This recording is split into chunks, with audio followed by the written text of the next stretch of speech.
This is the first lesson on gases, and in this first lesson we're just going to learn the basics of pressure, volume, temperature, and moles of gas, and see how we can perform calculations on the properties of gas based on those four properties. So we're going to be looking at the pressure of a gas, the temperature of a gas, how many moles there are of a gas, and the volume of a gas. So let's begin.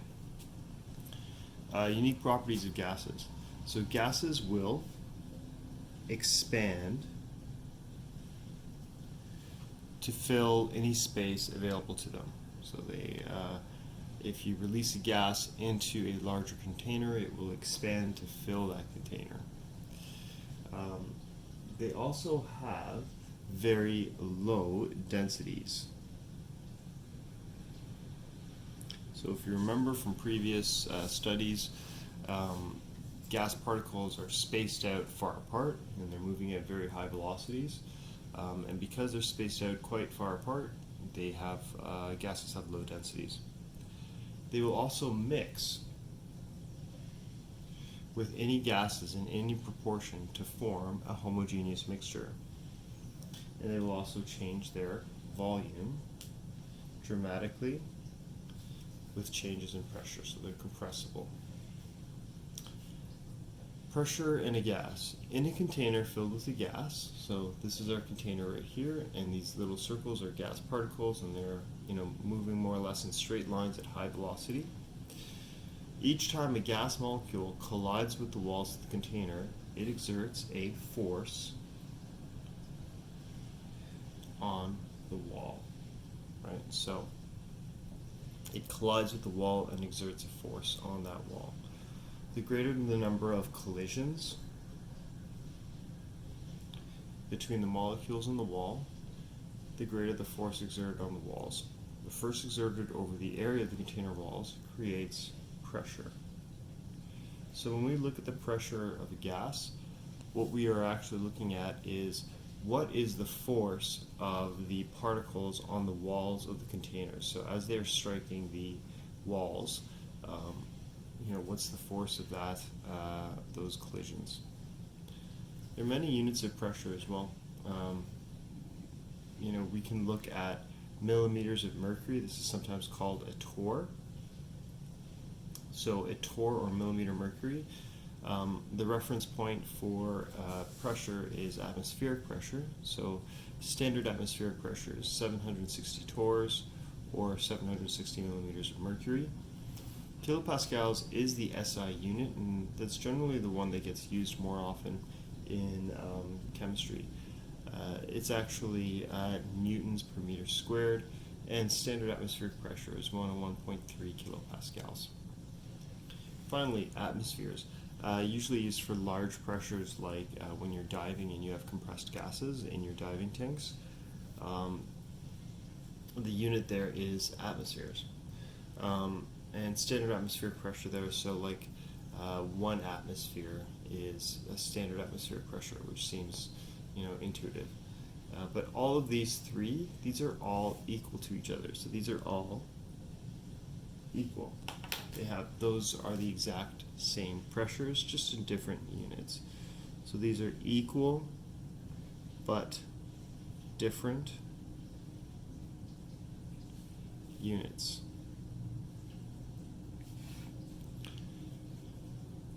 Okay, then the four variables that I talked about at the beginning of this lesson, is pressure of a gas, volume of a gas, temperature,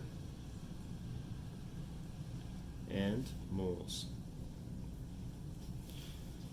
When we work with temperatures in gases, they must be in Kelvin, because the Kelvin scale, so Kelvin temperatures, they have no negative numbers in them.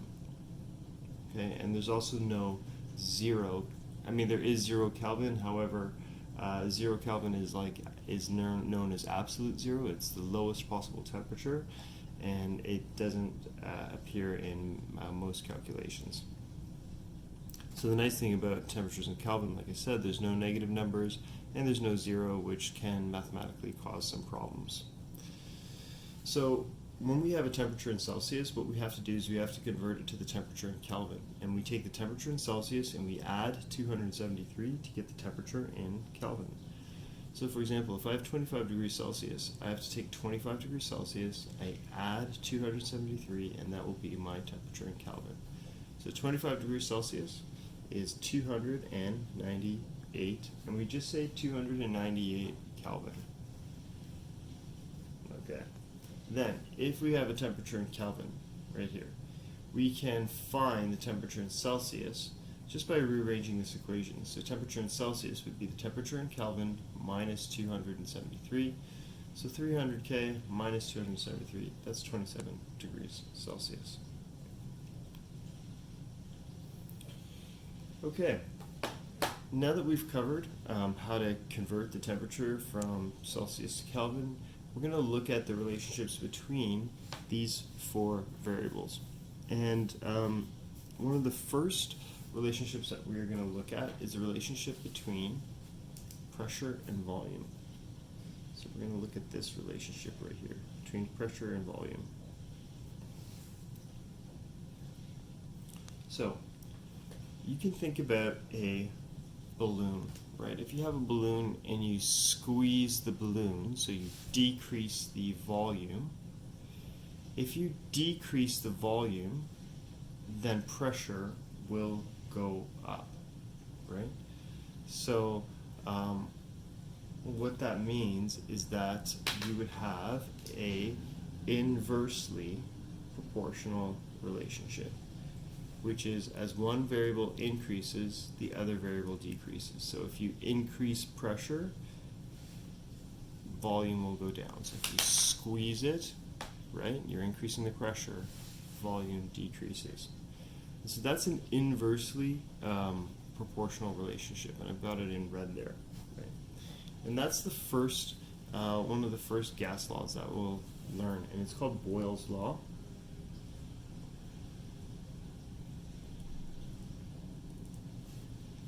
And effectively, P1, V1, so the initial pressure and the initial volume is equal to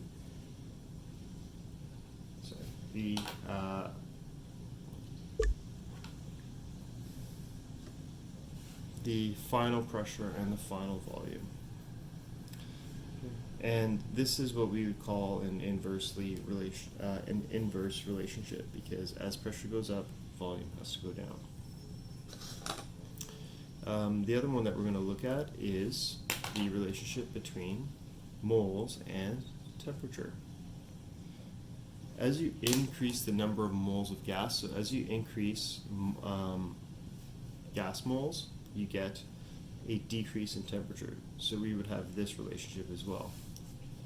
N1 times T1 is equal to N2 times T2. Okay? And so that is the relationship between moles and temperature. Then you have a whole bunch of other ones as well. Like, for example, you have temperature and volume. And that's called Charles's law.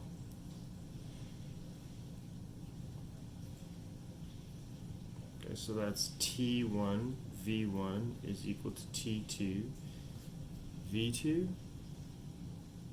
All right, and then we also have pressure and temperature.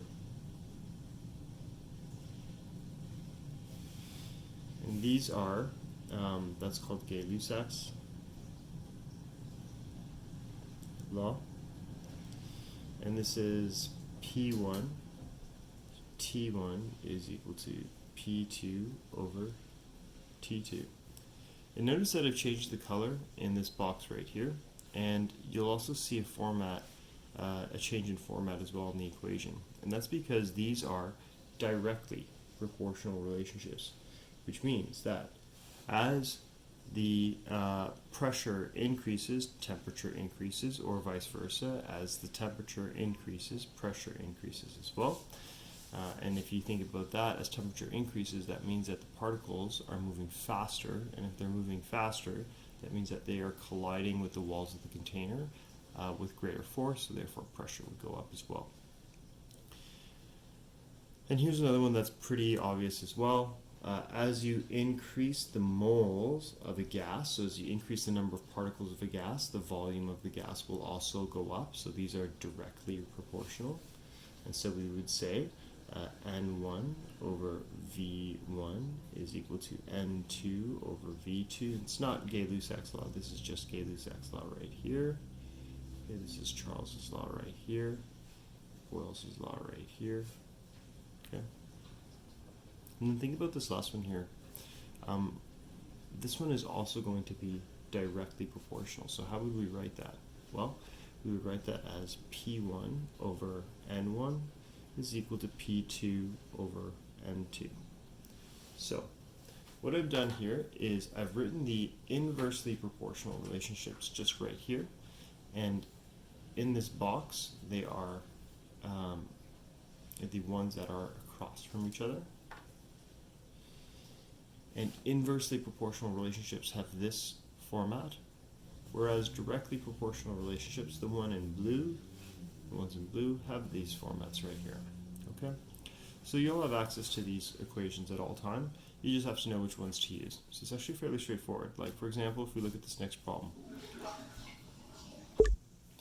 A balloon at an atmospheric pressure of 750 torrs has a volume of 380 milliliters. Then the pressure changes to 800 torrs. What is the new volume of the balloon? So it looks like we have data on the pressure of a gas, and we also have data on the volume of a gas. So we have to look at which one of these equations relates pressure and volume. Well, that would be Boyle's law. Okay? And so what I'll do here is I'll just identify all my variables, P1, V1, P2, V2.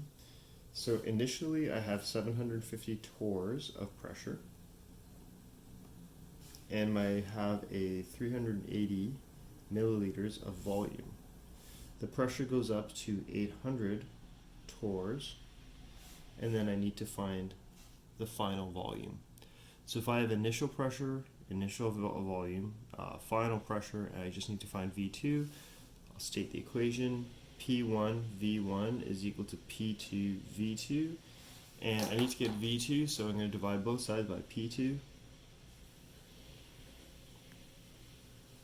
So I have P1 V1 over P2 is equal to V2 right there.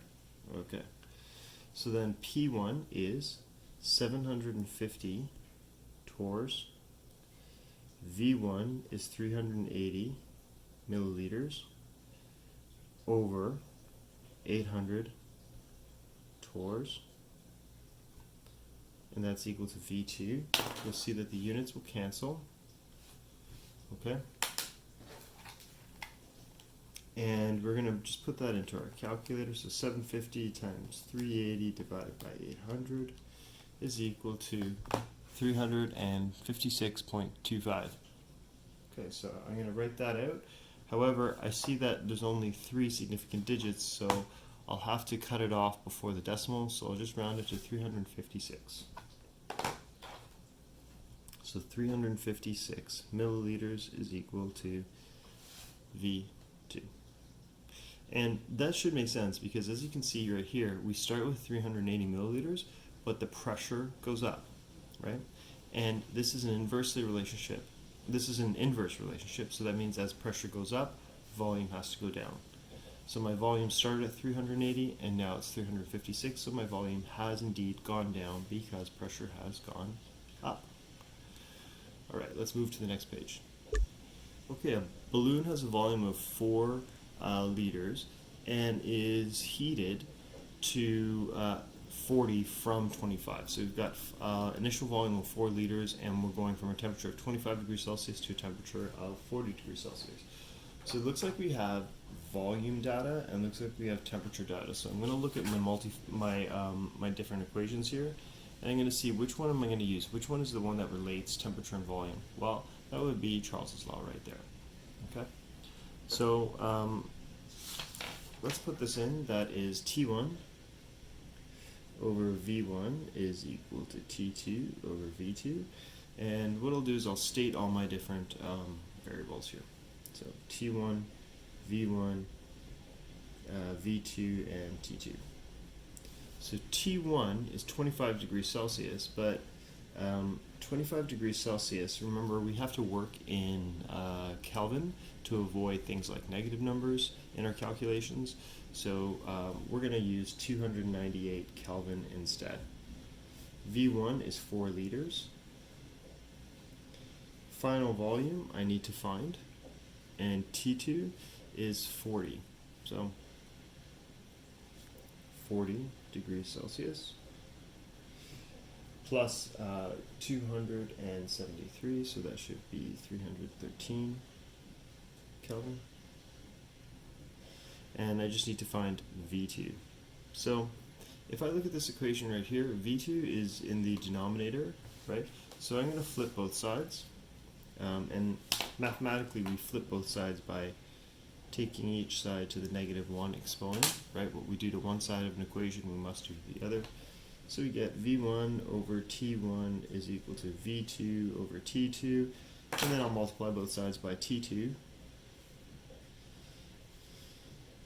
in order to get V2 by itself. So my equation is T2 times V1 over T1 is equal to V2.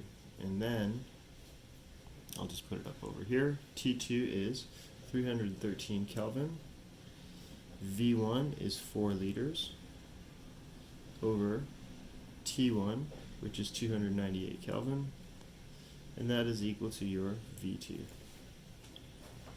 So we go ahead and we put that into our calculators, and we get 4.201, so on and so forth. So looks like I have 3 significant digits in this question, so I'm going to go 1, 2, 3, and I'm going to cut it off there, so 4.20. 4.20 liters. And I just want to check to make sure that makes sense from a gas perspective. So the temperature is going up, right? And so if a gas heats up, it should expand, right? Because as the gas heats up, the particles are going to move faster and collide with each other faster, so they're going to expand. And take a look, I start off at 4 liters at 25 degrees Celsius, so at the higher temperature, I end up with a higher volume. Okay, 10 grams of helium is placed in a balloon with a volume of 57 liters. If 10 grams of neon is added, how much does the volume increase? Okay, so here I have mass and I have volume, right? However, we do not have an equation for mass and volume in this, in our equations for gases. However, we do have an equation for moles and volume. So what I'm going to have to do is I'm going to have to take these masses and I'm going to convert them to moles. Okay? So the 10 grams of helium, 10.0 grams of helium times 1 mole of helium.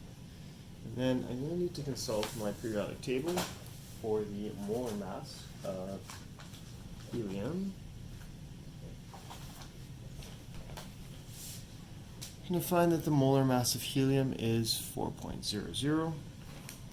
So 4.00 grams. And that should be equal to 2.50 moles of helium. Alright.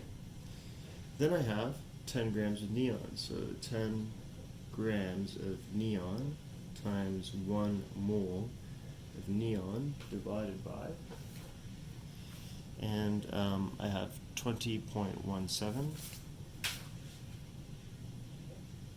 grams of neon. So it's effectively 10 over 20. So because this denominator is a little bigger than 20, it's going to be a little less than a half. So 10 divided by 20.17, and I get like 4.957, so 4.496.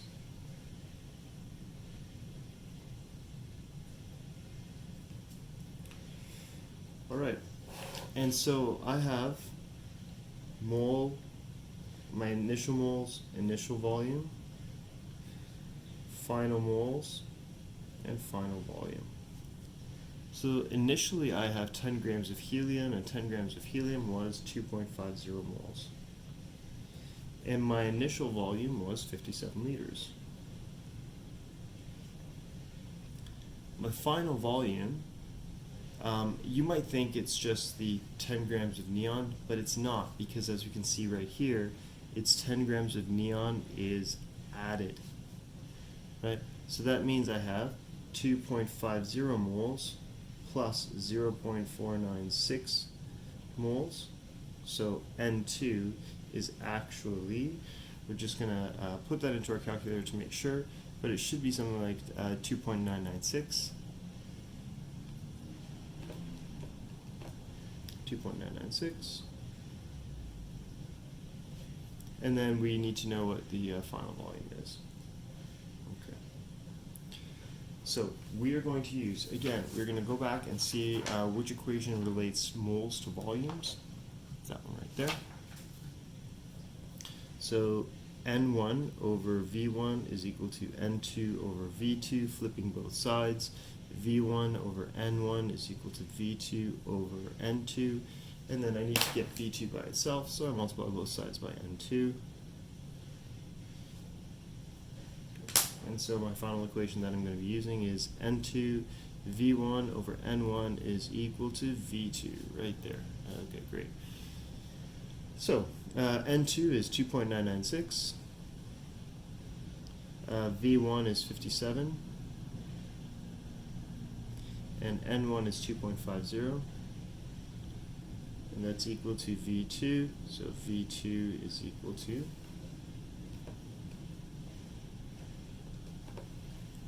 68.3.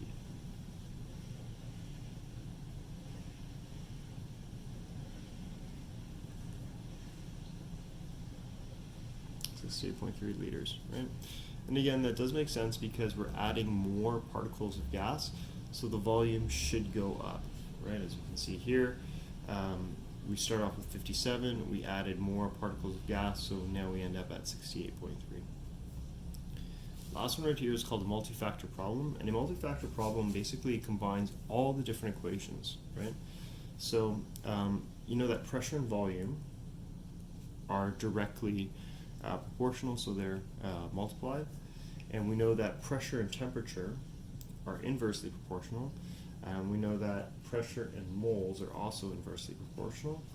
So, pressure and temperature are directly proportional, pressure and moles are directly proportional, so we write them this way. This is inversely proportional, so we write it this way. And so there we go, that's our multi-factor problem.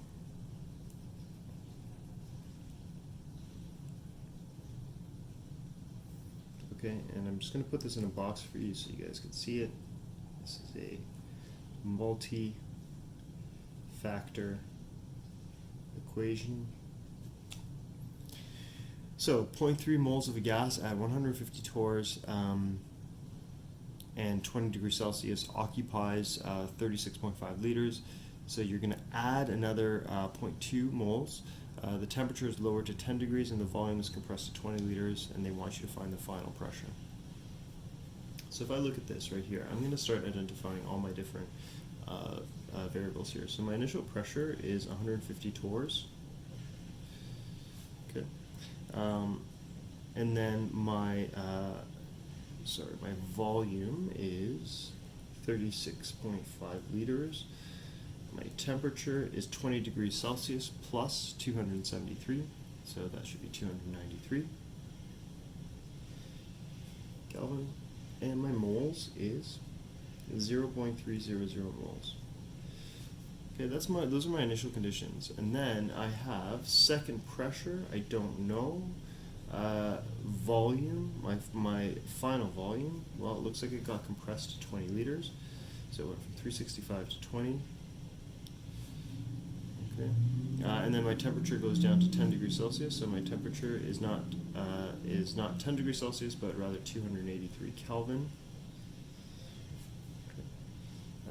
And then my final moles, I have to be careful because it is 0.2 moles of added, so 0.3 plus 0.2 is 0.500 moles. Right, so there you go. I've got all my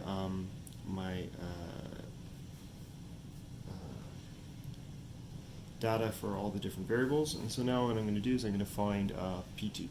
Okay, so P1 V1 over T1 N1 is equal to P2 V2 over T2 N2. And I'm going to get everything over onto the other side at the same time. So I need to get T2 to the other side, so I'm going to multiply that by both sides. I need to get N2 to the other side, so I'm going to multiply that. And I need to get V2 to the other side, so I need to divide by that. So N2, N2, V2, V2, T2, T2. And I just end up with P2 on that side. So the equation I'm going to be using is T2, N2, P1, V1 over V2, T1, N1 is equal to P2. And I'm just going to take a second and insert those values. So I should have put T2 over here. That should be T2, not T1. So T2 is 283 Kelvin. N2 is 0.500 moles. P1 is 150 torr. V1 is 336.5 liters over V2, which is 20 liters. T1 is 293 Kelvin. N1 is 0.300 moles. And that's equal to P2. And let's just make sure that my units will cancel. Well, Kelvin and Kelvin cancel, that's great. Moles and moles cancel, great. Liters and liters cancel, so I end up with a unit for pressure, which makes sense because my final answer should be a pressure. So I'm just going to put that in my calculator, and I get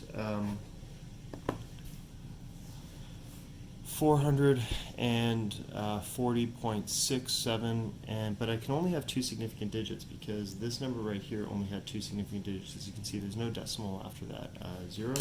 So my final answer should be 4.4 times 10 to the power of 2 torrs is equal to P2. Okay, great. So there's some homework problems here that you can take a look at, and thanks again for watching.